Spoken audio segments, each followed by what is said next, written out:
pessoal, sejam muito bem-vindos a mais um episódio do ObviaCast. E hoje nós temos o prazer de receber Sérgio Mendes, que é professor, comunicador social com mestrado em administração e ênfase na educação, além de ser um talentoso DJ.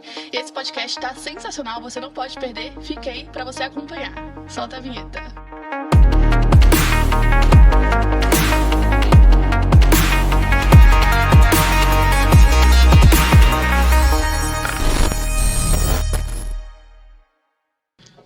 Primeiramente, Sérgio Mendes, muito obrigado por você ter vindo aqui ao nosso podcast. É uma honra para nós ter você aqui. Eu te conheço há muito tempo. Eu acho que durante o nosso bate-papo aqui, a Fernanda falou, nosso convidado Sérgio Mendes, professor, mas eu acho que eu vou te chamar de Serginho, porque a gente tem intimidade, eu te conheço há muito tempo. Certeza. Então, às vezes eu vou te chamar de Sérgio, mas pela nossa proximidade, sim, a gente se conhece há tanto tempo, eu vou te chamar de Serginho de vez em quando. Mas eu começo perguntando o seguinte, Serginho, você é lá do Vale do Aço, correto? Da região do Vale do Aço.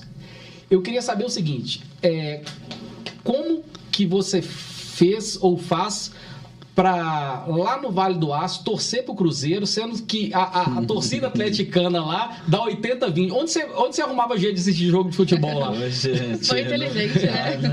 Não, você deu um dado errado aí pro público, porque o Vale do Aço, na verdade, aquele vale quente, né? Só do Vale do Aço, mas o Vale do Aço, você tem uma torcida de 70% de cruzeirense, né? Finalmente 70% de cruzeirense e 30% de atleticano. Por certo, quando, da reforma do estádio, a torcida do Cruzeiro optou por utilizar o estádio do Ipatingão, inclusive, até porque era onde é que tinha o maior público, depois do Parque Sabiá ficava longe, na Uberlândia, e acabou utilizando ali mesmo o Ipatingão. É verdade, cara. Era como se fosse um Cruzeiro B, era uma subsede, Era uma subsede. Mas era só aquilo ali, viu? A informação que eu tenho é o contrário, é 80-20. Não é. E essa paixão pelo Cruzeiro, eu tenho te acompanhado um tempo, agora não tanto, né? Mas sim, teve uma época que o Cruzeirão da Massa estava mais forte aí.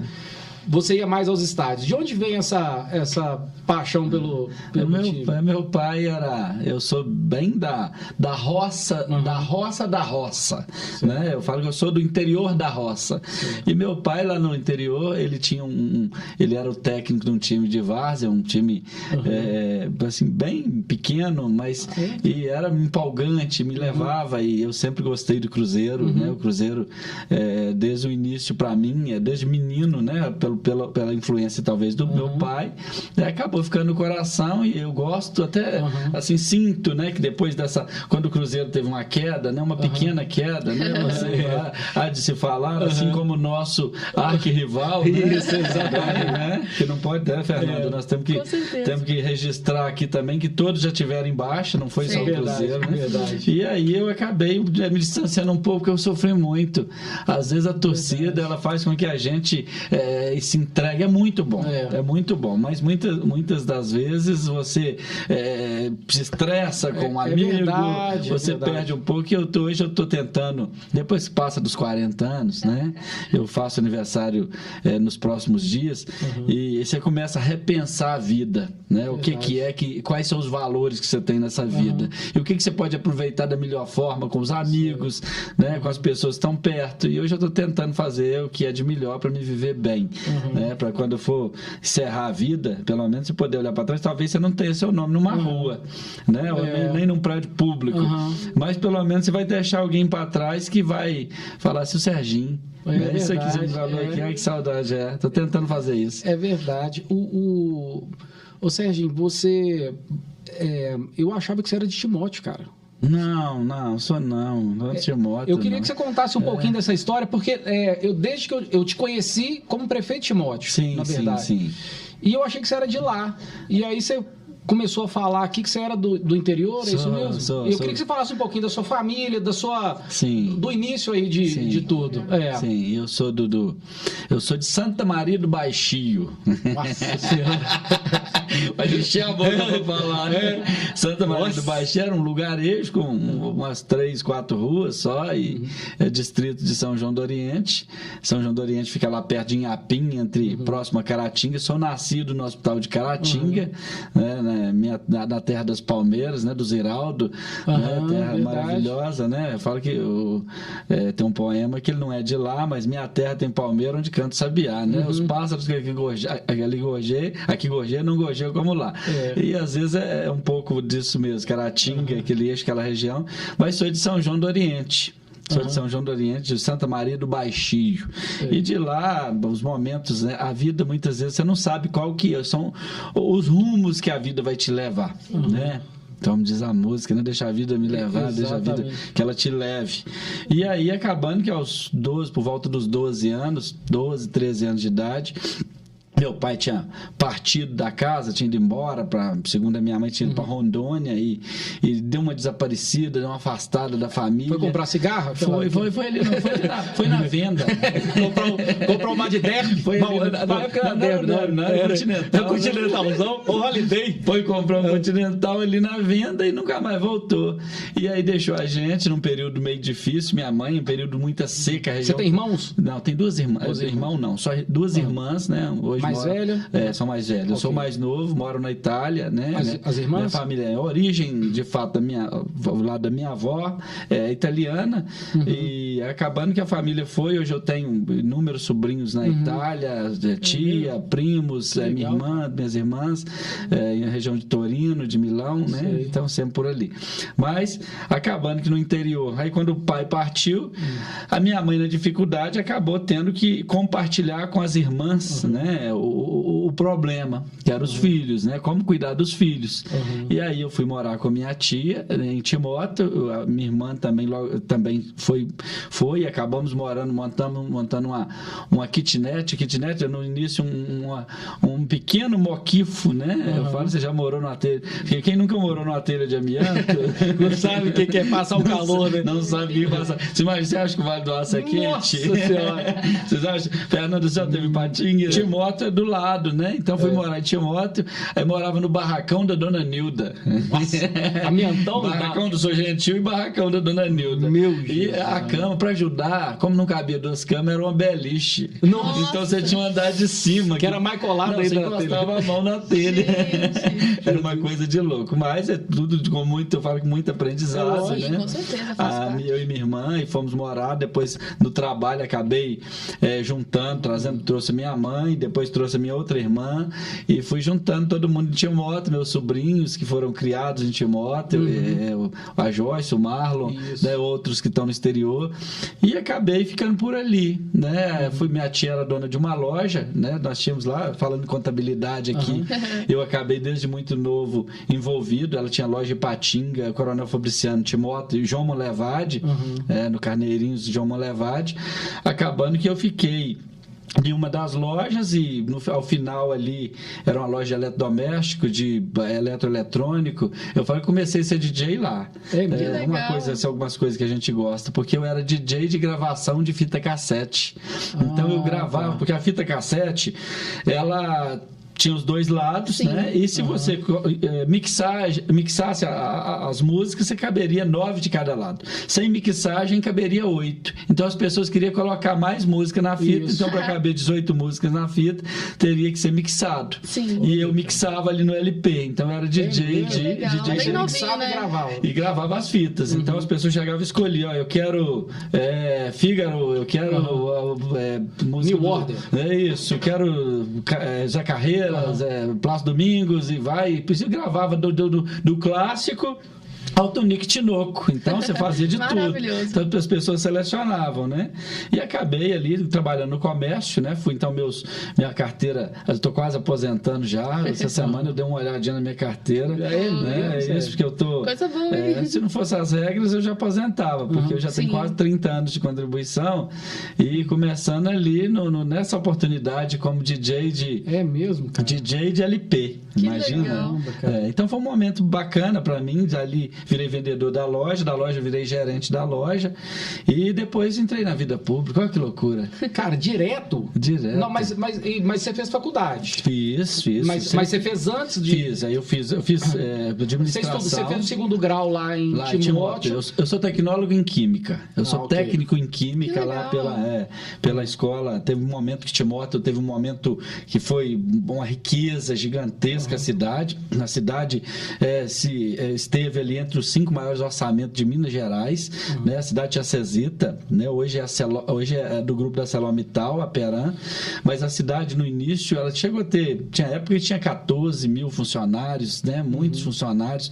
A cidade produzia o aço carbono, né? Que é esse aço que se usa aí para fazer faca, fazer enxada, né? E o aço inox, que é o aço que da moeda brasileira. Inclusive a moeda brasileira ela foi produzida lá por muitos anos. Depois você só levava para cunhar na casa da moeda, né? As moedas brasileiras. E a Tramontina, né? Que utilizava o aço inox de lá. Então a cidade que era muito rica e depois da privatização ela teve uma queda, né? Então a cidade teve um momento áureo ali. Eu tinha condição, para você ter ideia. Eu fazia um curso de química, a prefeitura me dava passagem, me dava tudo. Eu tinha tudo. Isso em 1992, 93, né? Um aluno que tinha todo o suporte de um município, né? A cidade foi muito rica. Hoje vive seus problemas após privatização, né? Com a queda de desemprego. Mas tive uma experiência maravilhosa de escola. Depois fui para Ciências Contábeis. Eu fiz ciências contábeis. Olha, que legal. Fiz. Eu tenho um pouquinho de tudo nessa cabeça aqui. Maravilhoso. Administração de empresas, né? Mas como eu não aguentava fazer uma DRE, não aguentava fazer um balanço patrimonial, não suportava, falei, não, isso não é pra mim. Aí fui pra comunicação social, onde é que eu me encontrei. Que legal. Antes de ser prefeito. Antes de ser prefeito. Aí você estudou comunicação. Fiz comunicação. Só uma dúvida aqui, o seu pai voltou com cigarro ou não? O meu pai voltou anos depois. Voltou anos depois e foi embora com a menina que trabalhava lá em casa. Foi levar ela pra passear. Foi levar a menina pra passear, armou o menino com ela e terminou a vida com ela. É mesmo? Falecido já. Foi feliz, né? Falecido, terminou muito meio trágico, mas era um momento que ele escolheu, né? Mas era uma pessoa que eu falo que algumas falo na vida da gente, depois me pediu perdão por tudo. Claro, eu sei. Né? A vida da gente é assim, sabe? Tem dia que esquenta, tem dia que esfria. Né? Tem dia que o céu tá muito azul e tem dia que tá nublado. Então a gente tem que saber conciliar com isso. Hoje eu não dou muito bem com isso, sabe? Eu falo que se eu pudesse voltar atrás, falar assim, com o seu pai, o que você fazia? Certo, né, cara? É isso aí, o que você fazia? Eu pegaria ele hoje e levava pra praia comigo. Isso. Eu acho que uma lembrança, assim, me daria um momento que eu deveria ter feito, né? Sim, assim, o que você faria de novo? Mas mesmo ele tendo abandonado a família, isso, aquilo, eu falei assim, não tem, é passagem. É um outro mundo. Nós estamos aqui de passagem, você tá entendendo? Mas foi importante pra mim porque ele sempre me preservava a educação e falava comigo, tem que estudar. É mesmo? Tem que estudar. Era linha dura comigo com a escola. Era. Meu pai, com toda a dificuldade dele, ele era presidente do conselho de classe da escola. Com toda a dificuldade, eu estava ali, eu olhava a minha nota, era quem me dava uma porrada daquela nota. De mim, se tivesse uma nota vermelha. É mesmo, cara? Nossa, não admitia. E que bom, né, cara? Foi bom. Isso aí, então, da vida a gente tem que analisar por que as pessoas te trouxeram de ponto positivo. Né? Por que elas te trouxeram? O que foi bom pra você? O que não foi? O que te machucou? Deixa pra trás, põe aquilo ali, joga fora, sabe? Não vive com aquilo, não. Senão depois ainda vai dar um gastrite, vai dar uma úlcera, vai dar estresse. Você preocupar é pior. Você pega no pé das suas meninas? As minhas meninas são muito boas hoje. Eu dei muita sorte na vida. São muito simples. Elas estão com quantos anos, Sérgio? Ela está com 15 anos. A Luísa fez semana passada. Inclusive, fui renovar o visto com ela, visto americano essa semana. Foi comigo, foi uma experiência ímpar ir com ela para Brasília. Nós dois conversando. Foi, nossa, ela de 15. É de 15. Pô, bom demais, hein, isso, renovei o visto delas e fui em Brasília na embaixada e foi maravilhoso. Muito bom, muito bom. E a conversa é boa, né? Boa, uma menina de 15 anos. No final, ela falou comigo demais, assim: né? ela está como menor aprendiz, trabalhando já aqui no Floresta, isso. E ela desce do Buriti. No início eu fiquei louco. Imagina, cara. A menina fala assim, nunca tinha ido da padaria. Sim. E daí a pouco você põe a menina para descer de um ônibus, pega um ônibus até no metrô até no metrô, do metrô desce na Praça da Estação, a Praça da Estação tá indo e vai para o menor aprendiz, algo importante na vida de um adolescente, verdade. Muito bom. Exatamente. E ali a pé tá lá no Floresta, eu falei, nossa vida, o que eu vou arrumar? Eu fiquei quase louco, passei uma semana quase surtado, tentando arrumar carona, aquela coisa toda. Eu sempre pilhado, né, cara? Nossa, demais. E aí, daí a pouco, gente, a menina fez um bem para ela. Um bem para ela. Hoje ela tem as economias dela, até na independência financeira, né? Aqui no assunto, um pouco na parte contábil, inclusive, né? Da óbvio. A vida dela está sendo construída financeira e está começando lá na adolescência. Algo importantíssimo. Ela me mostra a conta dela e fala assim, olha, papai, eu comprei o óculos, eu tô pagando 50% do óculos para ela e ela paga 50%. Aí ela fala assim, meu óculos assim assado, agora eu tô colocando o aparelho. Ele mandou a foto ontem, coloquei meu aparelho, tava precisando de corrigir meus dentes e tal. E muito preocupada com questões dela particular. Que legal, nada cara. de muito luxo, mas algo muito para a vida dela. Eu falei assim, gente, que bacana. Isso é muito bom. Eu te perguntei isso porque sempre que a gente falou sobre suas filhas, você fala sempre com muito carinho, muito cuidado e sempre muito pilhado, as meninas. Vigia. 13 anos e 11 anos. Você tá 3 certo. meninas. É engraçado que minha sobrinha tá com 12 anos. E aí, esses dias ela foi lá em casa e levou um menino, cara. Um menino do lado. Eu falei com o meu irmão, o que é isso aí? Do lado dela aí. Não, é um menino que tá meio... Nossa. Eu falei assim, aqui, deixa eu falar um negócio.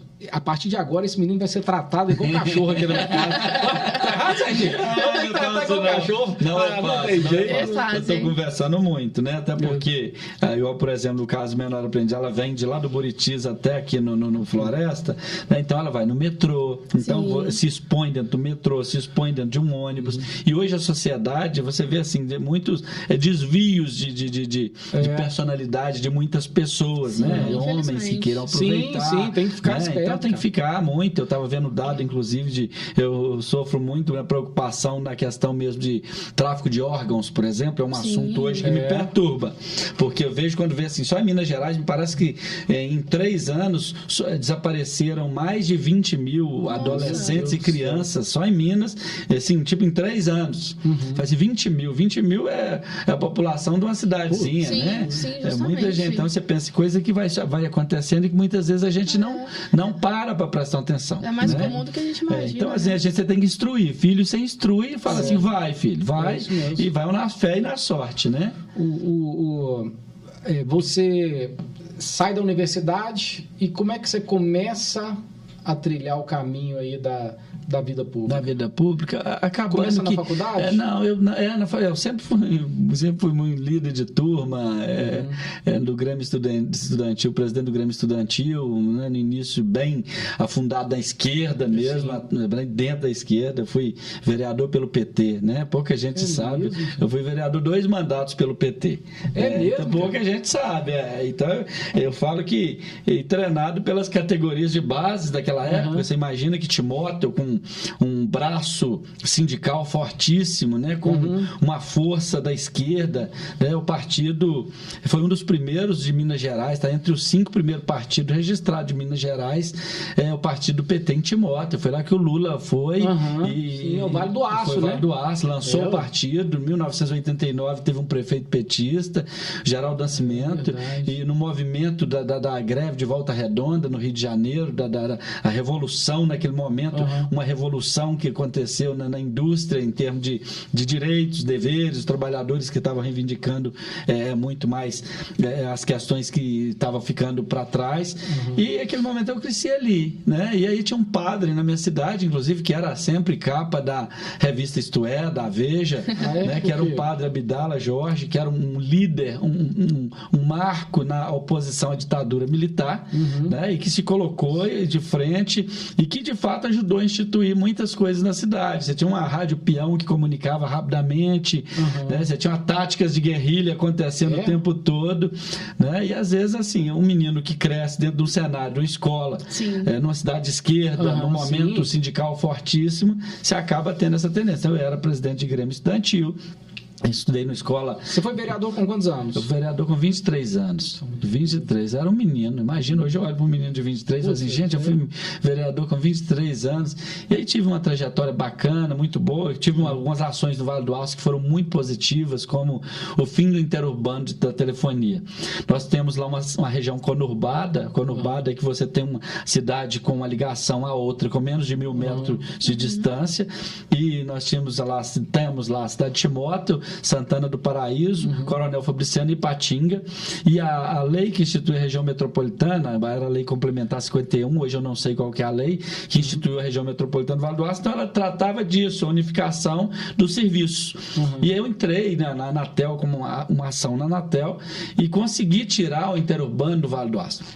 E aí o interurbano, quem pagava naquela época, isso em 2005, 2004, porque a eleição, eu dobrei minha votação.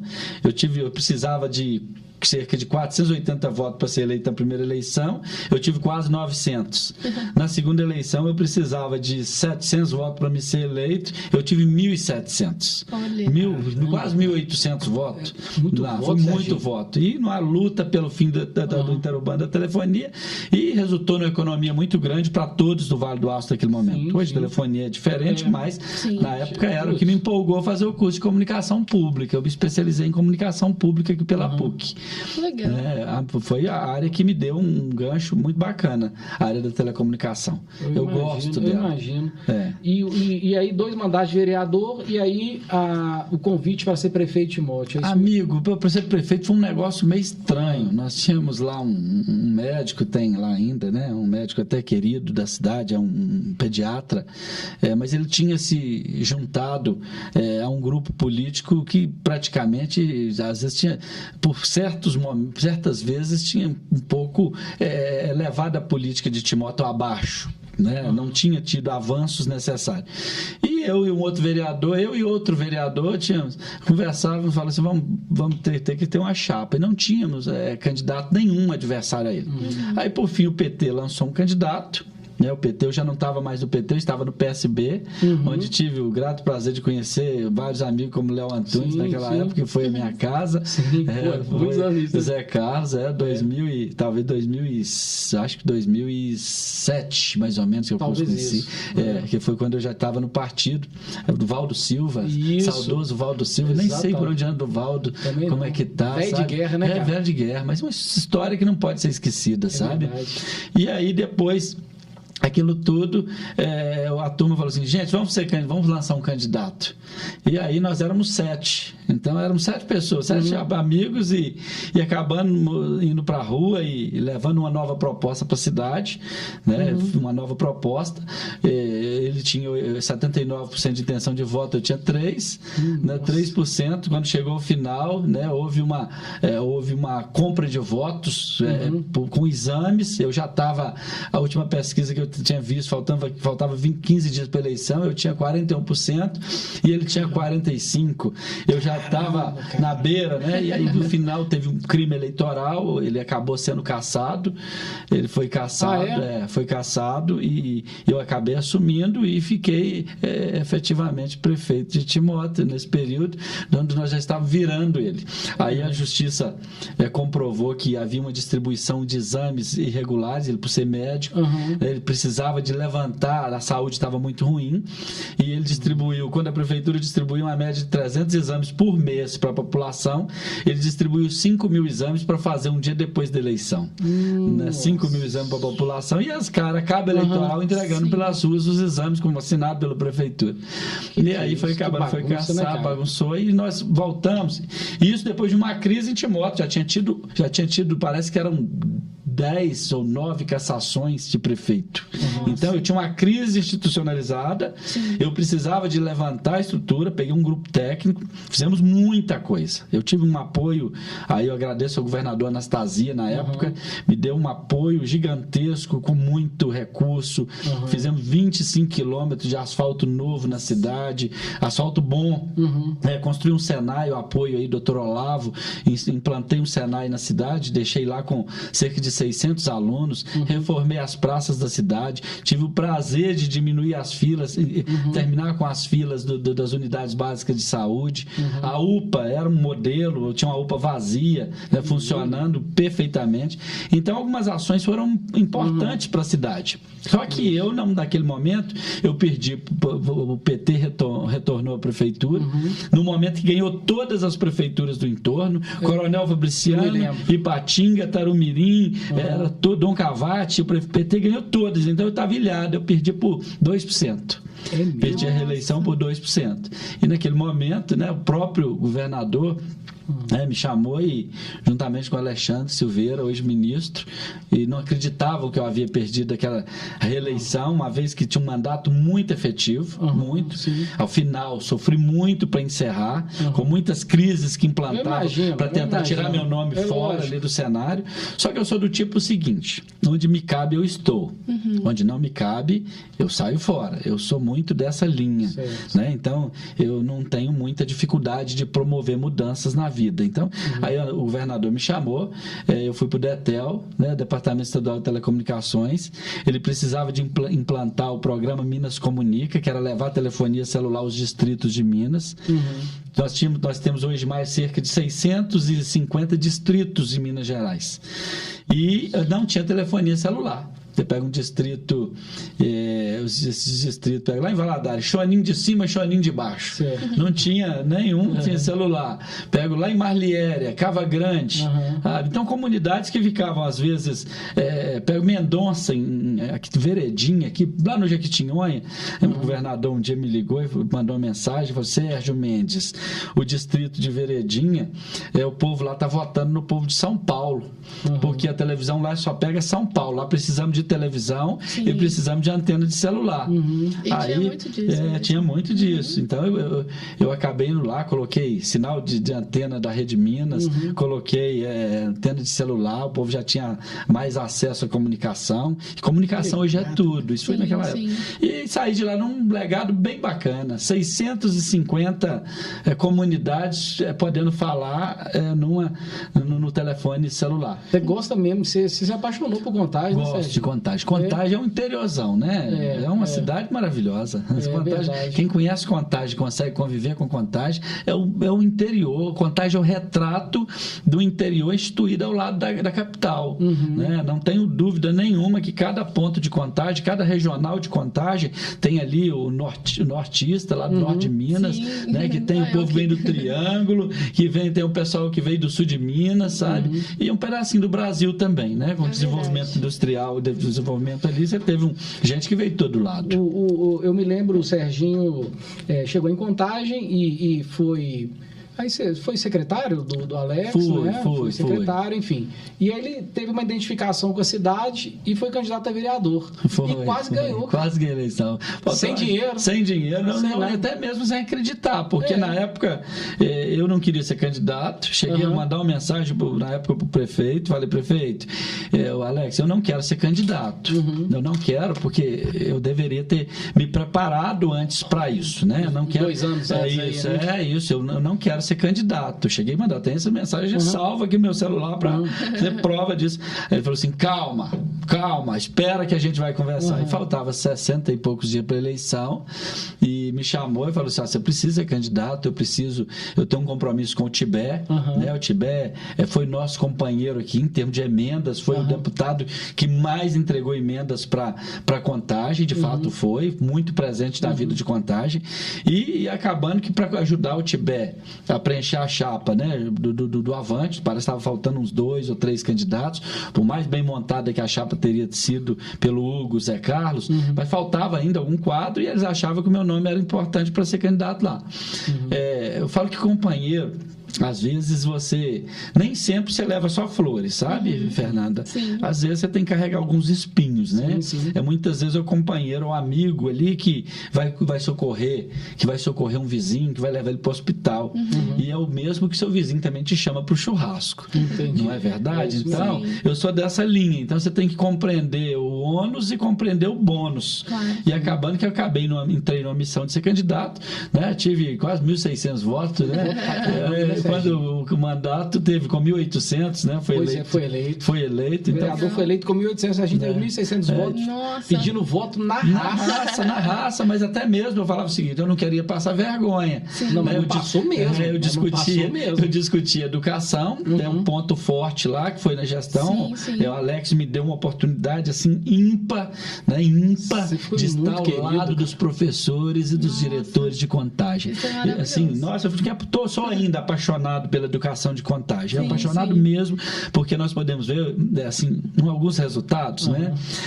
Eu estou até com minha pesquisa de mestrado, né? Que foi feita dentro da educação. Para mim, como que eu cheguei nisso? Eu sou professor, né? Nesse tempo que eu tive na vida pública, né? Eu fui professor do ensino superior, né? Então acabei dando aula no curso de administração, no curso de recursos humanos, de gestão da qualidade, dei aula de comunicação empresarial, estratégia de negociação e dou aula de ética também, né? E eu gosto muito dessas áreas. E nessas idas e vindas, numa crise que estava na educação de Contagem, eu fui convidado, né, pelo prefeito, estava saindo de férias naquele dia, já tinha chegado a Timóteo, fui ver minha mãe, Alex me liga e fala, Sérgio, volta amanhã, eu preciso que você assuma a educação até nós decidirmos o que vamos fazer por lá. Né? Logo depois eu cheguei a assumir, eu apaziguei a casa, recebi uma grande secretária, amiga e parceira, foi a Sueli Baliza, mas a Dagmar Brandão, pessoas assim excepcionais. A Sueli foi secretária em Belo Horizonte junto com a Dagmar, que também foi secretária em Montes Claros. Foi ótimo, foi uma junção, né? Do Rio Doce, a Grande BH e o Norte de Minas. E de fato, eu vou assim, é muito ruim quando a gente tenta adjetivar coisas pessoais. Mas disso eu posso dizer que nós deixamos um legado e que vai ser histórico dentro da Secretaria de Educação de Contagem, né? Que eu não tenho dúvida alguma do que nós fizemos em Contagem dentro da educação. Foi histórico. O dia que eu falei com o Alex, levei o orçamento, apresentei para a Sueli, nós precisamos de criar um pró-escola. Nós temos que democratizar o recurso da educação para que as escolas definam quais são as suas prioridades. Nós não podemos dizer a regra sobre a vida das pessoas que a gente não sabe o que elas estão precisando. Então, elas precisam dizer. Aí o Alex falou, monta a proposta e traz para mim. Aí montei uma Sueli, apresentei para a Sueli falou assim, ótimo, pró-escola. Sérgio, ótimo, aprovado. Vamos levar para a Alex. Aprovou, levamos para as escolas. Nós fizemos o maior investimento na história de Contagem, eu não tenho dúvida, foi o maior investimento em reforma de escolas e humanização de espaço público. Né? Isso foi muito importante. Ainda aprimoramos o kit escolar para o aluno. Cada aluno de Contagem recebeu um kit de escolar em melhores condições do que havia recebido nos outros anos e implementamos o uniforme, que foi aquele uniforme. Eu tenho uma alegria de saber que, inclusive, a compra, que tinha uma grande dificuldade, a empresa ganhou a licitação e não estava conseguindo fornecer, eu tive que sair, pegar um avião, parar lá em Colombo, no Paraná, e chegar na empresa e jogar duro com o dono da empresa, eu e o procurador do município, e fui para poder entregar, e entregamos 370 mil peças de roupa aos alunos de Contagem. Foi muito bacana. Muito. Então, isso é uma história boa. Isso, para mim, isso me coloca no meu coração esse sentimento pela educação transformadora, de valorização de professores. Nós não podemos deixar de dizer isso. E, assim, todas as vezes que nós sentamos com o Alex, eu fiz um cálculo para a Sueli. Eu era da parte administrativa, secretário da parte administrativa, então eu tinha os dados numéricos. Receita e despesa não tem fórmula mágica, é muito prático, é pragmatismo, né? Você tem a receita e a despesa. E aí, quando apresentei para eles ali a somatória da educação, os números, eu falava assim, Alex, Sueli, nós podemos dar um aumento aqui para os servidores de X%. Aí o pessoal falava assim, mas como? Se a saúde não deu, se a obras não deu, se vão criar uma crise, um colapso aqui na prefeitura, vai todo mundo fazer greve. Eu falei assim, nós fizemos economia. O nosso orçamento e o orçamento de um município, às vezes as pessoas não entendem, você tem o gestor da educação, o gestor da obras, o gestor da saúde, cada um cuida da sua receita e despesa. Né? Você tem as regras que são colocadas aí pelo Tribunal de Contas, as regras pelo Tribunal de Contas da União, do Estado, ou mesmo aí pelo Ministério Público que fiscaliza, os conselhos, e no entanto, nessa receita e despesa, nós conseguimos fazer nosso dever de casa e demos um aumento para o professor. Né? E aquilo foi um momento ímpar na vida de Contagem também, novamente. 6 mil profissionais em educação e receber ali seu aumento e valorizar o professor, amigo. Foi muito bacana. E teve aquela escola, né? Também de tempo integral. Nossa, que as pessoas achavam que não ia ser entregue. Ela está funcionando... Assim, a gente tiraram um pouco o foco daquela escola. Aquela escola era a nossa referência. Era a referência e era para ser um modelo a ser implementado e implantado nas demais regionais. Nova Contagem precisa de uma grande escola rápido. O Nacional precisa de uma grande escola rápido. Algumas áreas de Contagem, os bolsões, principalmente de pobreza, precisa de que ali o prefeito adote, abrace, e nada melhor do que pela educação. Porque pela educação você cuida, você alimenta, você forma e você faz cidadão. Né? Então, não tenho dúvida, é o caminho, a regra é claríssima. É isso mesmo. Verdade. Né? E falando sobre educação, Sérgio, quais são os principais desafios que são enfrentados pela gestão escolar atualmente, né? E como que uma boa gestão, que é justamente o assunto da sua pesquisa de mestrado, né? Pode influenciar nesses resultados na escola? Nesse amor pela educação, nessa retomada dessa história com a educação, eu vou entender melhor a performance da gestão escolar. Quando eu tive na parte administrativa de gestão das escolas de Contagem, muitas escolas, nós temos cerca de 114 escolas no município, muitas escolas, você começa a entender assim, por que o IDEB desta aqui cresceu, por que essa caiu no IDEB? O IDEB é o Índice que mede a educação básica no município. Você analisa uma escola, você analisa o município, você analisa o estado e você analisa o país. Né? A média do país hoje é 6 pontos, o IDEB. Em todo o país, se analisa ali no fundamental, 6 pontos é a média. E como é que isso é medido? É medido através de uma prova, né? Os alunos fazem uma prova, os alunos do 5º ano e do 9º ano fazem uma prova para avaliar a educação básica e avaliar os critérios também de aprovação dos alunos por escola, né? E a partir daí, você começa a entender e fala assim, como que uma escola, ela não sobe, né? Ela não está subindo o IDEB ou ela está caindo, e por que essa aqui avançou tanto?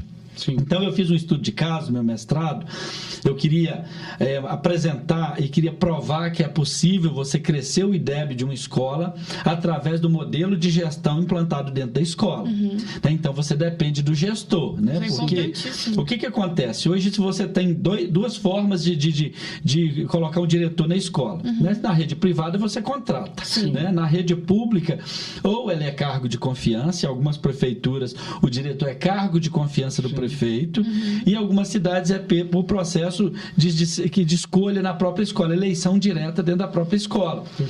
E nós, na pesquisa, ficou muito claro que todas as escolas que tiveram diretor eleito, ela teve um melhor resultado, porque o diretor teve mais autonomia. Ele teve mais autonomia e teve autoridade dentro da escola. Ele foi proclamado diretor da escola. A partir daí, quando eu consultei a formação dos diretores, porque eu penso o seguinte, como que eu quero cobrar de um profissional de letras que ele discuta contabilidade? Como que eu quero cobrar com um profissional da geografia, um professor de geografia? Como que ele vai discutir aqui receita e despesa da escola? Eu requerer, então eu formo, para que você forme em contabilidade, para você entender de contabilidade. Você forma em administração para você ser administrador. Você forma em medicina para você ser médico. Então, cada um no seu quadrado. E aí, um certo tempo, né, foi eleito um porteiro de escola lá em Contagem, né, e tem um histórico lá, e o porteiro não conseguiu chegar até o final, porque ele não conseguiu fazer a promoção da gestão da forma que queriam. E eu não sei qual foi os percalços ali daquele caminho, mas sei que a gestão não conseguiu sair do lugar. E houve uma crise institucionalizada muito grande dentro da escola. Então, o que eu quero dizer? Ele é porteiro. Ele era o porteiro. O porteiro poderia ter uma formação, uma qualificação profissional, mas ele não tinha. Então, é muito duro duro você sangrar uma pessoa que não está preparada para aquilo. Claro. Então, o que eu percebi é o seguinte: a escola que eu analisei como estudo de caso, ela teve um IDEB crescente, as metas dela sempre foi acima. Desde o IDEB foi instituído em 2007. Tiveram em 2005 uma primeira proposta no país, mas ainda não foi legitimada pelo próprio MEC. A partir de 2007, você teve a cada 2 anos a medição do IDEB, o Índice que Mede Educação Básica. E essa escola que eu peguei, ela subiu de 6 pontos e chegou a quase 8. Como com escola pública que está do lado de uma outra que só caiu, que está do lado de outra que não sobe de jeito nenhum, e ela está nesse meio aqui com a mesma realidade social, e ela está só subindo o IDEB, quase 8 pontos no IDEB, um Bernoulli da escola pública. É verdade. O Colégio Batista da escola pública. Por quê? E aí eu fui para dentro dessa escola que eu queria entender qual que era a lógica. Aí eu percebi que a diretora, que era formada em pedagogia, na área pedagógica, ela também era formada de administração de empresas. E quando ela instituiu o modelo de gestão da administração de empresas, ela pegou o orçamento e ela fez ele virar a realidade através de plano de meta, através de planejamento estratégico, de conselhos. Os conselhos, ela tem um conselho que reúne semanalmente para analisar quais são as metas e o resultado. Avaliação de aluno. Um aluno chega na escola hoje de transferência, ele é avaliado pela equipe. Olha, esse aluno está mais fraco. Não, ele está no nível dos outros. Então, se ele estiver mais fraco, ele tem um acompanhamento ali dentro da escola.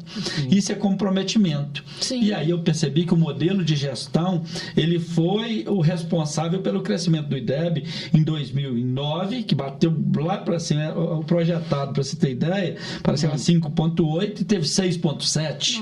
Sabe? E aí, a partir daí só subiu 7,6. Né? Isso é número de escola boa, escola referência. Não quer dizer que a escola privada ela é melhor do que a escola pública. Nós temos escolas públicas muito boas. Né?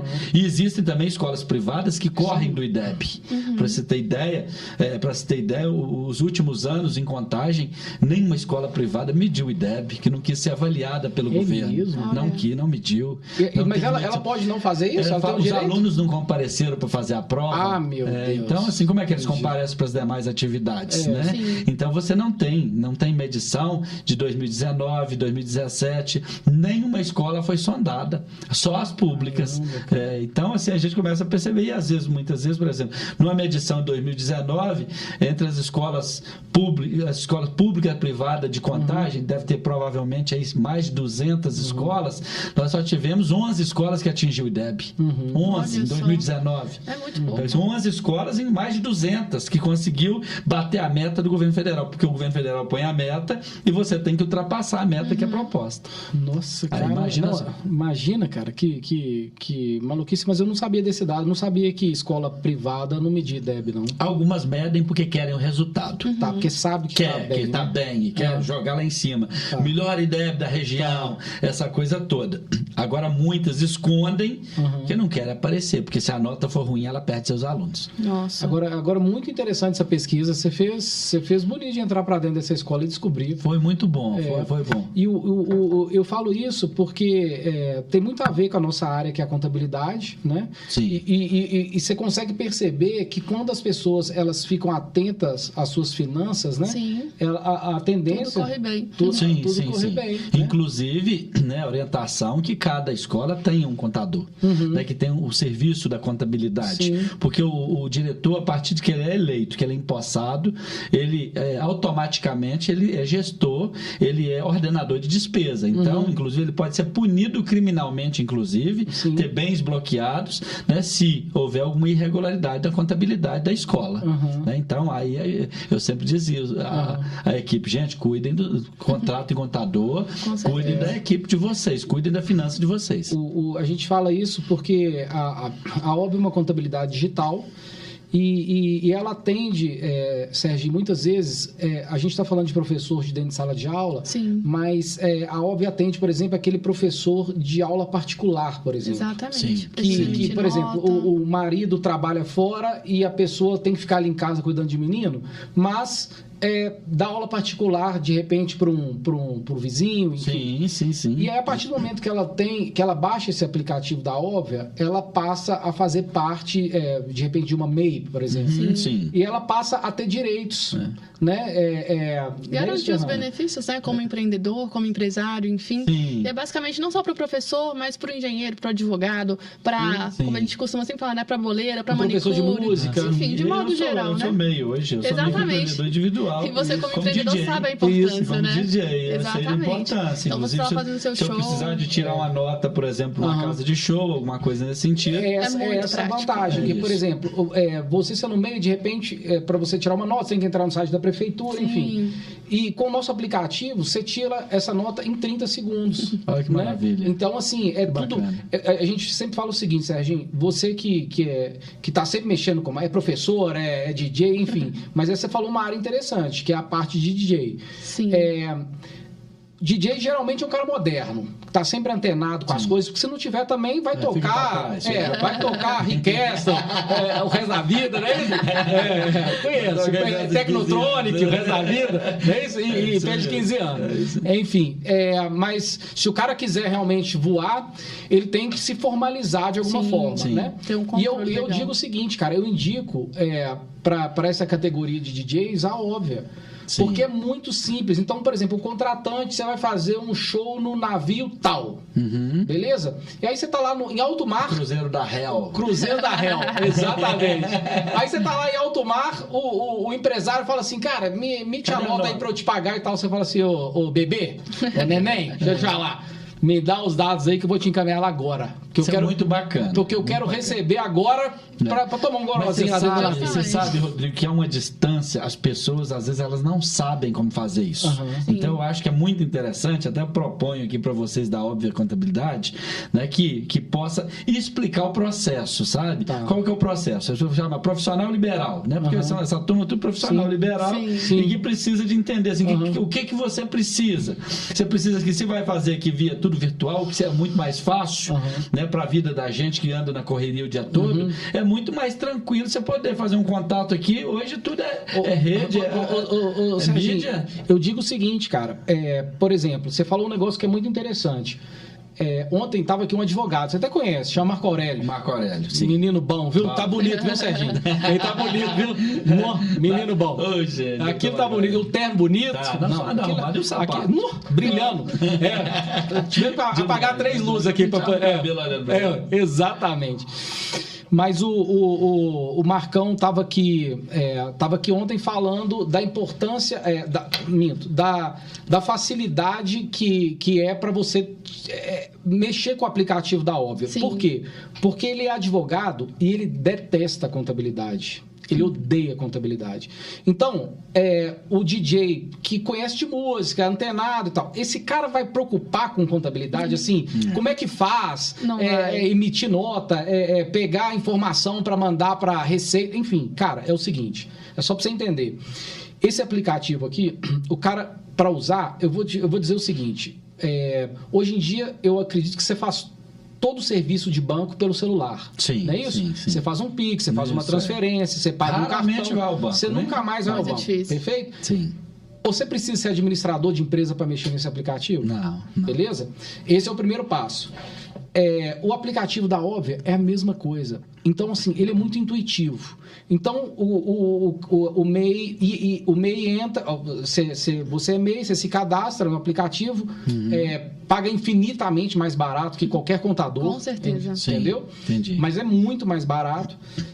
Você entra no aplicativo e aí o cara fala assim, eu preciso que o Sérgio tire uma nota. Cara, você vai entrar no aplicativo, nota fiscal, digite os dados do cliente, faz send, enviou. Beleza? E hoje é o mundo esse mundo prático. É muito prático. Aí você fala assim, como é que eu faço para declaração de imposto de renda? Cara, chega mensagem no seu celular. Olha, você precisa pagar a taxa tal hoje. Exatamente. O código de barra está lá, você pagou o impostinho do governo. Cara, chegou sua declaração do imposto de renda, salva aí no seu celular. Se você precisar para um financiamento. Por exemplo, o DJ tá... Isso é importante também, porque às vezes o cara... meio que na informalidade, ele deixa de fazer financiamento. Sim. Né? Sim. Para uma casa própria ou para um carro, enfim. E tudo isso, o aplicativo da Alva te dá. Serginho, é fácil, eu cara. não tem conhecimento de muitas coisas, porque não vai atrás, né? Então, se você tem a disponibilidade de ter algo ali na sua mão, né? No celular, por exemplo, você vai ter sempre estar interagindo. Eu falo que minha mãe, quando começou a questão do banco, né, o caixa eletrônico, eu falei assim, gente, como é que a minha mãe vai arrumar com isso? E fui prestando atenção e tal. Eu falei, gente, no início, eu vou pegar o cartão, e daí a pouco ela já estava lá no banco, operando ali a tira conta, saldo e tudo. Aí um dia a mãe chegou para mim e falou comigo assim, você tem que criar um MEI para mim. Eu falei assim, um MEI? Um e-mail. Um e-mail. Um e-mail? Senhora, quer um e-mail para quê? Para mim conversar com a sua irmã lá na Itália. Que legal. Você vai conversar com ela. Porque eu preciso de fazer uma rede social. E para fazer uma rede social eu preciso de um e-mail. Que legal. Eu fui vendo uma senhora de 77 anos. E de vez em quando ela pega o celular e mexe. Imagina aquele monte de aplicativo ali dentro do celular. Aí a minha irmã trouxe o celular para ela moderno lá da Itália. Aí ela fala assim, gente, que loucura. Vai dar esse mexe, celular, né, como é que vai mexer e tal. E mãe tá lá operando tudo no celular, tem aplicativo até de impressão, de tudo. Então, e mexe. E as pessoas aprendem, é sabe? E assim, eu sou mais velho que você, eu acho que eu sou mais velho que você. Não, Somos da mesma, absolutamente. nós somos da mesma idade. Respeita meus cabelinhos brancos aqui. Eu tava até perguntando onde é que você pinta o seu. Eu ia levar o Grecinho lá. Boa. E aí, a gente vai vendo como que eu peguei uma era, né, da televisão preto e branco, né? A Fernanda é nova, né, Fernanda? Você tem 20 anos. Criança, isso agora nasceu 26. ontem, né? Eu não cheguei a pegar a TV preta e branca, não, Nossa, mas eu sei ver. A TV preta e branca, ela era colorida e botava uma tela rosa. Aí ficava bonito. Ficava bonito. Filme da Barbie já passava. Lá atrás, Moro, exatamente. Né? Então a gente assistia aquilo lá. E nós vimos essa transformação, e daqui a pouco eu sou da telecomunicação também, e nós vimos o telefone de cabeamento, telefone fixo, depois pro tijolão do Motorola, daqui a pouco hoje pros micros, hoje pra Bahia, por aí, provavelmente, tudo que eu falei com vocês, a inteligência artificial já escutou aqui no meu celular, mesmo que aqui desligado. Então, essa revolução que nós estamos vivendo, então, quando as pessoas conseguem se adequar às novas tecnologias, elas vão avançar muito mais, né? E não há que resistir, porque vai ser muito comum para todos. Aí quando vem a contabilidade digital, né? Eu acho isso o máximo. O máximo, né? Ou seja, é muito legal. O Léo criou isso há, sei lá, 4 anos. E parecia um negócio meio surreal, assim. Sabe por quê? Porque o cara que mexe com contabilidade, contador, cara, é igual esposa. Você não troca. Você confia ali e você fica, né? Ou mulher é igual marido. Pô, eu confio nesse cara, eu vou ficar com ele, enfim. E aí o nosso desafio, primeiro, era fazer com que aquele cara que tinha uma contabilidade que pagava R$2.000, ser um cliente óbvio para pagar 100 e pouco. Sim, entendi. Ou um MEI para pagar 19. É vantagem, né? Uma vantagem, uma solução mais rápida. Mas aí a gente tinha que falar com o cara assim, cara, mas é um aplicativo que você precisa de confiar nele, porque a gente dá conta de fazer, né? Exato, até porque os profissionais têm mais de 25 anos de experiências. Exatamente. A turma mexe com o aplicativo, existe uma equipe de alta competência. São quantos lá, Fernanda? A gente está com quase 30 funcionários lá dentro, só na Óbvia. Só dentro da Óbvia. Trabalhando direto, 24 horas. Assim, a Óbvia não para, ela é 24 horas. Ninguém pode perder prazo, Exatamente, né? É por aí. E é muito legal essa contabilidade digital, porque ela realmente ela abriu os caminhos. Assim, a gente tem que acompanhar. E quebra um pouco do medo que as pessoas têm de contabilidade. Você lembra do Exterminador do Futuro, amigo?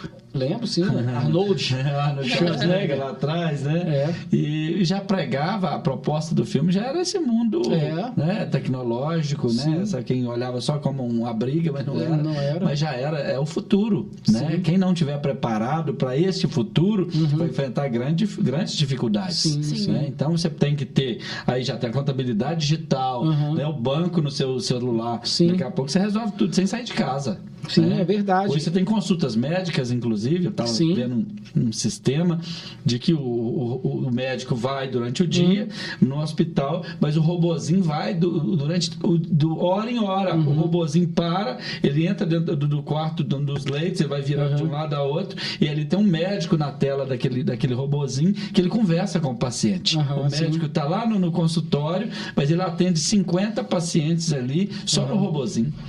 É a tecnologia, é o futuro, né? Eu falo que vocês... Eu vou puxar mais para esse lado dos DJs, mas por enquanto você é meio, você emite uma notinha ou outra aqui, porque você tem o seu trabalho ali na prefeitura de Brumadinho, né? E rala muito, então eu acho que o DJ é mais... fim de semana, quando você está com tempo livre, enfim. Sim. Mas daqui a um tempo, quando você estiver mais formalizado, assim, mais dedicado à parte de DJ, você virar um simples, estiver faturando 5 milhões por ano aí. E a gente vai poder... A gente vai continuar podendo te atender pelo aplicativo. E aí é mais fácil ainda. Do pequeno ao grande, né? Bacana. Parabéns aí na inovação, né? Trabalhar as questões, acompanhar o mundo tecnológico e fornecer serviço prático ao cidadão, né, que precisa, eu acho que é tudo. Hoje, muito legal. E é o mercado, né? Sim. É o mercado. Quem sai na frente, bebe água limpa. É verdade, com certeza. É isso aí. E falando sobre música, é uma curiosidade bem legal. Como é que a música influencia a sua visão, justamente sobre a gestão e empreendedorismo? Sérgio, tem alguma ligação? Eu falo que na minha adolescência a música ela me libertou, né? Porque eu saí um menino entregue aos tios, mas como eu era DJ de LP, eu ouvia tudo, eu tive uma musicoterapia. Então ela me ajudou lá na minha infância, na minha adolescência, e eu virei com a música, né? Na minha idade adulta, né? Eu era cantor de coral e músico de igreja. Então isso me ajudou, que me deu a serenidade que eu precisava, né? Hoje a experiência e a minha ida à apresentação como DJ, ela me liberta. Momentos que eu digo que cada um tem um momento que você sai de si, né? Eu preciso, às vezes a gente tem tanto problema diariamente, né? Todo mundo enfrenta inúmeros problemas, você tem que ter algo que te dê prazer na vida. A música me dá prazer na vida. Então eu amo, né, uma música eletrônica. Eu ganhei esse curso. Quando eu ganhei esse curso de presente do Jean, ainda na pandemia, com Alan Natal, que é um papa da música eletrônica, um grande líder DJ. Ele daqui de Belo Horizonte, mas é um cara que é um grande produtor de música, sabe muito, muito. E quando o primeiro dia que eu entrei na sala dele para me fazer a primeira aula, eu me emocionei tanto que eu voltei meus 12 anos de idade, quando eu tava, voltei a nostalgia do tempo que eu vivi gravando fita. Eu peguei tudo eletrônico e com muito pouco tempo eu já sabia manusear um equipamento, uma CDJ, né? Uma CDJ, eu já tava uma Pioneer, eu já tava pegando ela e aquilo que eu fiz na mão com o LP, hoje eu fazendo eletrônico. Então isso vira, você não tem hora de acabar. Ô Serginho, você sabe que quando você começou com essa carreira sua de DJ, tem um amigo nosso que é muito invejoso, falou que era tudo pendrive. Ele falou, você tocando uma festa grande, subindo aquela fumaça e tal, você lá mexendo com a mão, cara, isso é pendrive, você não sabe mexer nisso não. Eu vou te falar que o grande êxtase do DJ tá na virada das músicas. Exatamente. Imagino, sabe, ali, Fernanda, cada passagem de música que vai perfeito. Eu sei como Eu tive uma apresentação agora nos últimos dias no Rancho Bill, né? Do Rancho Bill aqui em Contagem, e toquei 2 horas e meia e tive 2 horas e meia com a pista cheia do início ao fim da minha apresentação, e com todo mundo assim vibrando a cada música que virava, isso é maravilhoso. Agora, como é que é isso? Como é que é isso, Serginho? Tipo, você coloca uma música para tocar numa picape aqui e uma outra para tocar do lado de cá. Arma de cá. Isso. Mas isso você treina em casa? Hoje eu tenho um equipamento. É tipo chefe de cozinha que treina para fazer a comida e chega no restaurante e entrega. Pendrive, por exemplo, o dito pendrive, né? Você coloca as músicas que você quer. Diz que a sua mochila, você chegava no negócio, isso é tudo pendrive. Mas o pendrive é onde é que você coloca as músicas, né? Sim, aí você coloca a música aqui, música aqui. A Rihanna, Havana, você tá aqui, Ava Max, e vai que vai. Não, mas, por exemplo, são 2 picapes aqui, beleza? Porque você tem que... Não é isso? Que você joga uma pra... Eu vejo que eu te acompanho, Sérgio. Você fica com um foninho aqui, outro ligado na galera, não é isso? E escutando o que tá saindo. Vê essa galera tá campeã, xingando. Vira essa música aí, Aí você põe um pendrive e aí aqui toca uma música e aqui outra música, é isso? Outra música, é isso. Tá. Só que eu solto, eu abro a música, o time da música não é meu, ele é do DJ, né? Então essa aqui eu tô passando uma música, por exemplo, da Katy Perry.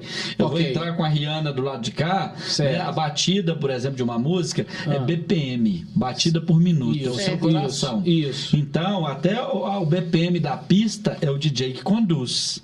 Porque, por exemplo, se eu tenho uma pista já cansada, eles já estão numa festa há mais tempo, eu tenho que analisar qual que é o BPM que eu vou colocar para aquele público. É uma sensação deliciosa. E às vezes você pega o house e começa ali, tá ali com 120 BPM, 124 BPM. Eu já toco muito no tribal, que eu toco no 128 para cima, 128 até o 133. Ainda tem ainda um trance ou um som mais pesado ainda, que vai para 133 para cima, mais pesado, aqueles batidão. Então você tem ali um controle de pista, né? Aí, por exemplo, eu vou tocar o tribal, que é o mediano, aqui eu tô no meio, não mais lento, não mais acelerador. E aí eu pego ali. Se eu comecei se eu tenho um DJ que apresentou a 128 BPM e a pista já está ali há 2 horas, daí eu vou ter que elevar para 129, para 130 BPM, e ao final da festa, de repente, se eu for o último DJ da festa, eu tenho que tocar 132, 133 BPM, porque senão a galera vai cansar. Eu não posso cansar a galera. Então eu tenho que observar o povo e vou aplicando o BPM. Que loucura. A gente que tá ali só para dançar, nem imagina que tem toda essa... Pra você ter ideia, eu estava estudando outro dia sobre o movimento da pista da música eletrônica. Tem hoje grandes especialistas no mundo hoje, que até as cores, por exemplo, eu fui na sua Track Boa outro dia, e aí fiquei reparando muito, porque no Mineirão estava lotado, e deixa eu reparar aqui, porque eu sou muito curioso, né? E o DJ começou um DJ mais lento, depois o DJ no BPM foi subindo, e as cores começaram com cores mais brandas, daí a pouco, a hora que jogou o vermelho, eu chamei um amigo que é psicólogo, estava do meu lado, e falei assim: amigo, olha o tom da música, jogou um vocal mais apaixonante, mais apaixonante dentro das músicas, e olha a cor vermelha lá no painel e o tanto de gente beijando. É mesmo? Então, essa percepção da batida do som, das luzes, né, e da música, ela é colocada pro povo. Você coloca então, por exemplo, num show, igual você disse aí, como é que é o nome que teve no Mineirão agora? Só Track Boa. Só Track Boa. É igual um show comum, por exemplo. Você vai num show do Lulu Santos. Ele começa a pauleira, daí a pouco ele abaixa. Calma o povo dá uma segurada, dá uns beijinhos e tal. Isso. É isso aí. É o Paulo Ricardo com o London, não é isso? É o London, 2 pra cá, 2 pra cá. Só ele beijar. É isso aí. Então, o DJ, ele tem que ter essa percepção de pista. Ele tem que ter a percepção de qual o momento que ele está entrando. E a percepção de como é que ele está conduzindo a pista. Às vezes a pista está cansada. Então o povo vai afastar porque o pessoal está cansado. Está cansado. Então você tem que descansar a turma. Solta um sonzinho mais lento aqui. Descansou. Volta de novo. A pista voltou. Volta de novo. Joga para cima e vai em tom crescente. Vai, segura a pista. Então é psicologia. Né? Eu acho muito massa. Então aqui, ó. Para você que falou que o Serginho carregava, viu? Não vou falar o nome dele, não. Viu, Alex? Você que é invejoso aí, falar que o Serginho carregava mala de pendrive, toma aula aí pra você, viu? Fala com ele que pode me contratar. Você pode contratar. Eu vou tirar uma nota pela óbvia no aplicativo. Agora você falou bonito. E vou prestar um serviço pra ele, né? Exatamente. Vou levar um pendrive só, viu, Alex? Eu acho que ele tá fazendo 65 anos. Na festa dos 65, você toca no... Vou tocar. Pode marcar. Aí você emite a notinha da honra pra pagar. Você mandou pra ir pro seu aniversário certa vez, né? Não, mentirada, né? Gente, o nosso tá amigo. Vendo? É difícil, né? Nós vamos na festa 65 anos dele. Pois é.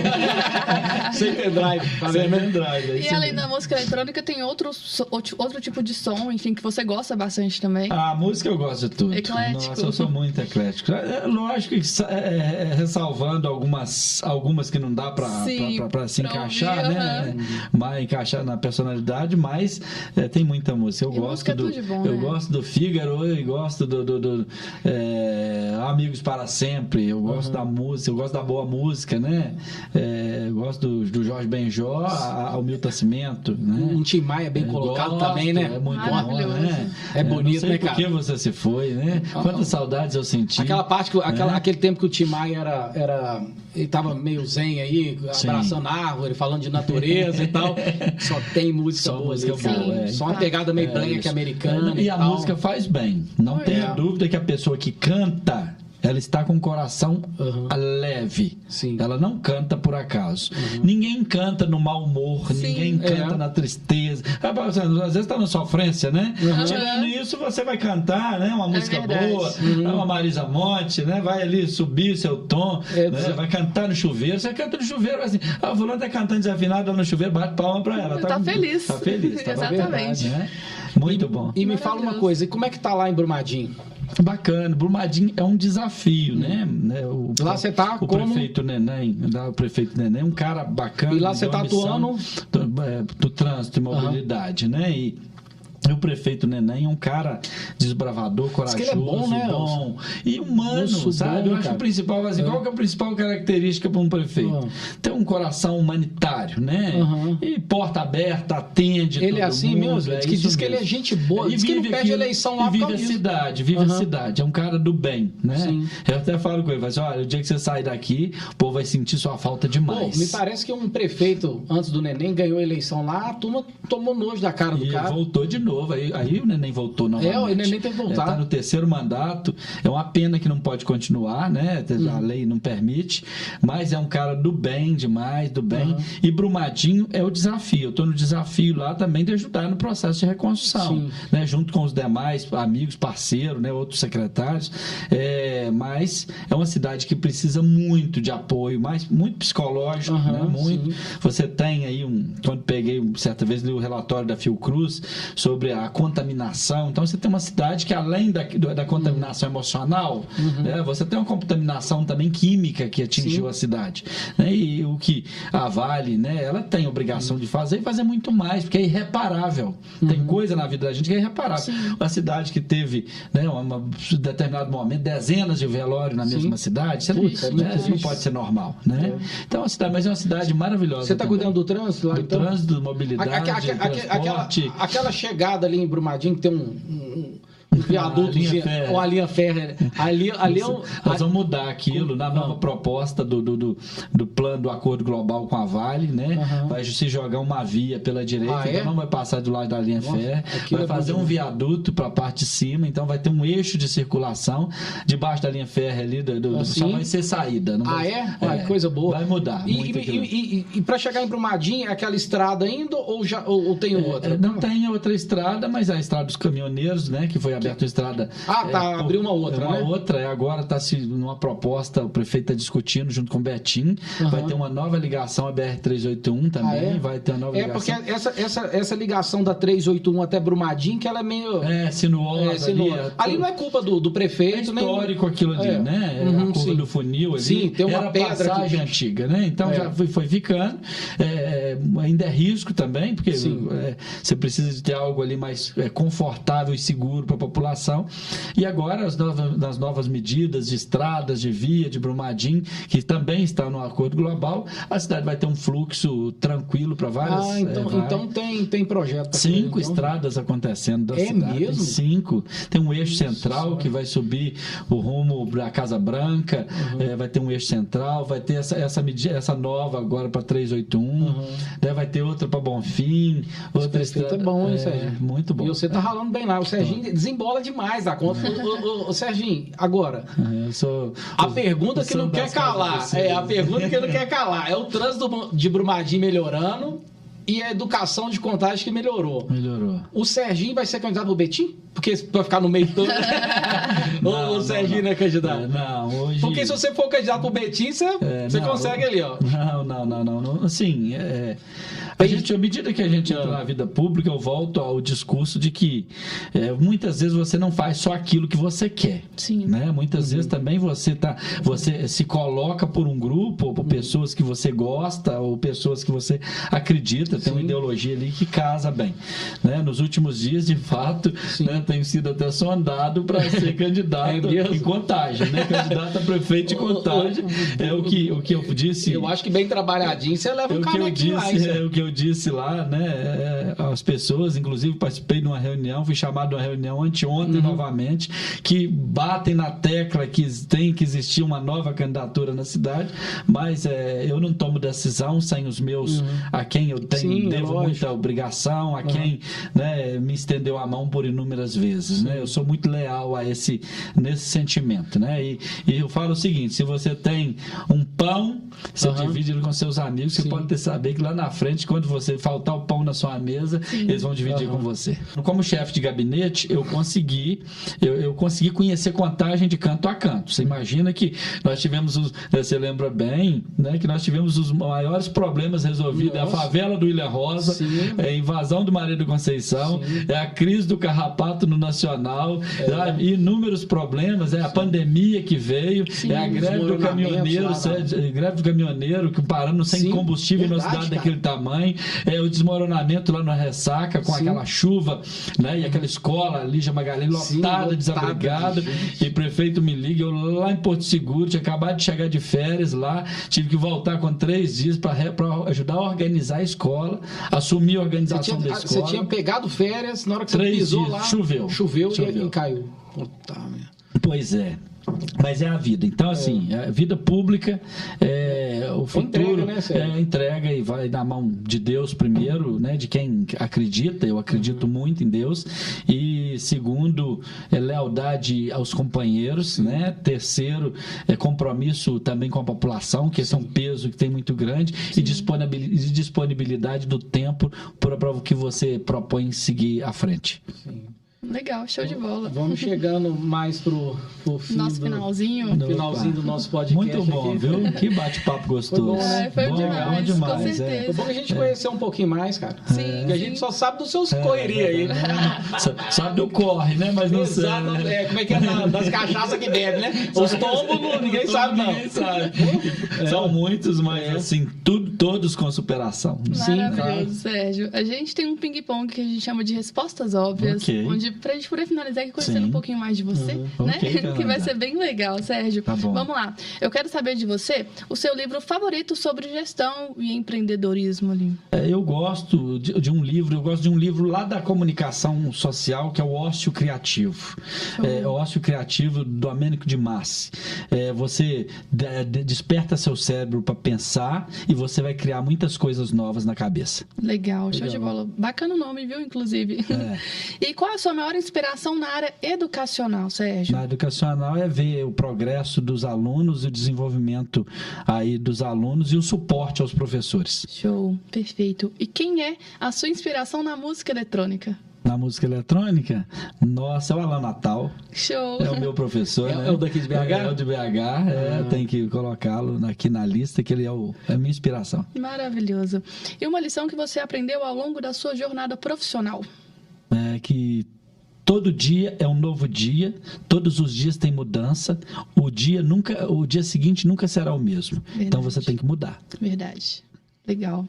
Bom, e um conselho para gestores escolares que buscam melhorar o desempenho das suas instituições? Você até falou um pouquinho, né? Formação e qualificação na área de gerencial, né? Seja contábil, seja administrativa, né? Ganhou para diretor, é diretor de uma escola, já tem o foco na área pedagógica, agora foca na área administrativa, na sua contabilidade, porque aí receita e despesa não tem erro, vai ser a diferença dentro da gestão da sua escola. RH é o diferencial. Legal. E é perfeito mesmo. E uma mensagem final para os ouvintes do ObviaCast interessados em educação, empreendedorismo e gestão. Educação, empreendedorismo e gestão. Nós vivemos um país com inteligência artificial, no mundo com inteligência artificial, altamente competitivo. Aquilo que eu disse anterior, o mundo vai ser de mudança. Sim. Sempre vai ter amanhã, o sol de hoje não vai ser o sol de amanhã. Né? O tempo de hoje, o que está nublado hoje, não será o mesmo tempo nublado de amanhã. O calor de hoje não vai ser o frio de amanhã. Sim. Então, inovem. inovem sem medo e partir para frente, porque vai sempre ter coisa nova. Com certeza, é verdade. Ô Sérgio, antes da gente terminar aqui, eu te confesso que eu fiquei em dúvida, assim, de que você é mais apaixonado, se é educação ou se é a música. Verdade. É porque eu entrei falando, eu vi esse livro aí do seu mestrado, eu falei, agora é educação. Mas você fala com a mesma paixão Sim. da música e da educação. Gosto. E eu queria te fazer um pedido pessoal aqui, da Óbvia, né? Um pedido que você, nas suas redes sociais, você ajude a divulgar esse trabalho da Óbvia para os seus amigos Sim. DJ e para os seus amigos professores. Sim, porque é uma questão de cidadania mesmo para eles, sabe? A partir do momento que seus brothers DJ baixar o aplicativo, a vida desses caras vão facilitar demais. Eles vão ter mais tempo para gravar, para treinar. Você ainda tem um gancho gigante quando você pega, por exemplo, vamos pegar a Prefeitura X, ela contratou uma empresa, para prestar o serviço da educação tempo Sim. integral, né? Que vai ser feito com um músico, com Sim. um professor de teatro e tal. Você imagina que ali tem 500 profissionais Sim. que são MEI, são microempreendedor individual. Aí você pega, por exemplo, vou pegar um exemplo, não sei se é a Associação de Surdos, que tinha em Contagem. Sim. Associação de Surdos tinha lá os profissionais de Libras, né? Os profissionais ali que trabalhava a inclusão. Sim. E esses profissionais, eles eram todos MEI também, então microempreendedor individual. Então você tem 500, 600 uns profissionais ali dentro. Então essa equipe, ela precisa de fato desse amparo, né? Isso que vocês estão propondo aqui nessa nova contabilidade, né? É o que é interessante para esse momento. Porque você é um cara muito querido e muito frequente assim nas redes sociais, realmente nos ajudar a falar sobre a Óbvia, porque realmente vai facilitar demais a vida dessa turma, que às vezes tem que ir pro computador, tem um contador que demora a emitir uma nota, enfim. E o custo-benefício também. E o custo-benefício, cara, é muito barato. Sim. Né?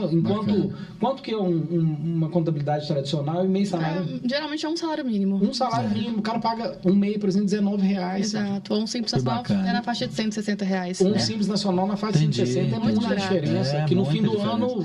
faz a diferença, né? Faz a diferença, né, cara? Só uma viagem, né? Exatamente. Então, e a maior regra hoje dentro de uma empresa, de um gerenciamento, reduza as suas despesas internas, né? Reduz hoje o que é seu custo fixo. Reduz seu custo fixo. Então, se reduzir a despesa com contabilidade, você reduziu também, ajudou na redução do custo fixo. Com certeza. Uma coisa leva a outra. Com certeza. A gente queria dar uma lembrancinha para você. Digam, faça as honras. Isso aqui é uma... Estou deixando a gente mal acostumado. É uma canequinha da Óbvia. Olha, coisa bonita. Linda. Eita, aqui, ó, para você. Eu uso mesmo, você acredita? Você sabe o que você vai tomar nessa canequinha? Um café que eu vi você fazendo outro dia. Você viu? Eu amo fazer um café. O Serginho fez um café ali. Amanhã você passa um stories com ela. Eu amo fazer. E marca Óbvia. É isso. Eu sou do tipo que, se eu estiver em casa o dia todo, eu faço 3 a 4 café coado por dia. Eu faço. Tem que ser um pouco de café novo. O café tem que ser novo.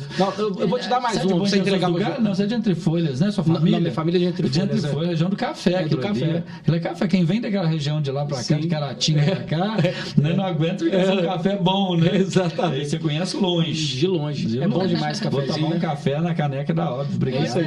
Inclusive, falando em stories, deixa as suas redes sociais pra galera seguir.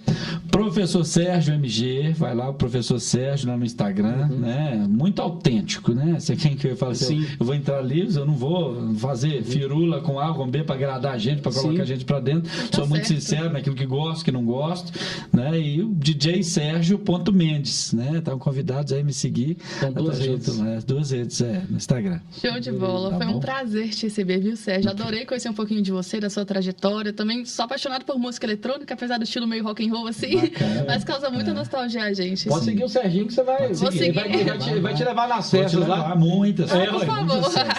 Vou repostar seu story e vou te seguir. Já estou tocando em outros estados, convite para tocar. É chato. Eu não curto espaço de tempo. Eu aprendi na pandemia. Na pandemia que eu fiz a aula de DJ. DJ, e a partir daí, né, eu acho pela desenvoltura da adolescência e infância, né, me ajudou, me reportou para esse momento. E hoje eu falo duas coisas que você disse que eu gosto. O que você gosta? Educação, amo educação. O que você gosta? Música. E gosta igual. E me faz bem. Coisas que me faz bem. É muito bacana. Você chegar numa escola e saber que os meninos ali estão bem alimentados, você saber que os alunos têm seu material de forma igualitária, estão todo mundo uniformizado, com roupinha igual, todo mundo igual, ninguém melhor do que ninguém, professores ganhando bem e um espaço humanizado. Não tem melhor. Maravilha. Dizem que quando a gente trabalha com o que gosta, a gente não trabalha, é bom, né? Fernanda, é muito bom. Mas muito obrigado, Sérgio. Foi uma alegria para nós ter você aqui hoje. Eu amei estar aqui com vocês. Eu queria que você levasse um abraço para minha querida amiga Joyce Carvalho, lá em Timóteo. Gente boa pra cara. Tem muitos anos que eu não falo com ela. Tem muitos anos que eu não falo com ela, mas enquanto ela morou aqui, a gente teve uma amizade grande. Eu gosto muito dela. Leva um abraço. Chata, viu? Né? É chata. Mas gente boa. Pode deixar que eu falo tá bom? Muito obrigada, Sérgio. E você que ficou até aqui, meu muito obrigada também. Deixa aqui nos comentários o que você achou. Siga a Óbvia nas redes sociais, @Óbvia Contabilidade. Se inscreve no canal, compartilha com seus amigos também que gostam de uma música eletrônica, dessa área de gestão, administração e educação, que é muito importante no nosso Brasil. Muito obrigada e até o próximo ObviaCast.